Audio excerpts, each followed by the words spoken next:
अस्सलाम वालेकुम। स्टार गुड़ फैक्ट्री, ये आप सब्ज़ी मंडी से आएंगे सिराब गुड़ की तरफ तो रास्ते में पड़ेगा। इनके पास देसी गुड़ होता है, ये पीछे इनका कोल्हू लगा हुआ है, वहाँ पे ये तैयार करते हैं और ख़ुद ये सेल आउट करते हैं। पहले मैं लेके गया था, बहुत ज़बरदस्त निकला था। अभी मैं इनसे शक्कर लेने के लिए आया हूँ क्योंकि मुझे शक्कर की नीड थी। अच्छा, ये और एक चीज़ इनके पास, ये मैंने पूछा ये क्या चीज़ है, तो उन्होंने मुझे कहा ये गुड़ का शरबत है। मैंने कहा ये कैसे बनता है, तो इन्होंने कहा हम आपको पिलाते हैं बना के, ताकि आप देखें, ख़ुद टेस्ट करें। ये इनके पास देसी घी और शहद भी दस्तयाब है। ये इनका स्टॉल्स, माशाल्लाह से गुड़ वाली चाय भी यहाँ पे आपको दस्तयाब मिल जाएगी। और ये इनको मेरा शरबत इन्होंने तैयार किया है फ्री ऑफ चार्ज, कोई इन्होंने चार्ज नहीं लिए।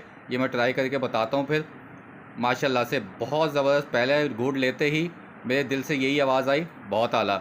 माशाल्लाह से आपको भी अगर चाहिए हो, गुड़ चाहिए हो, शक्कर चाहिए हो, या ये गुड़ का शरबत, ये आपने ज़रूर ट्राई करना है।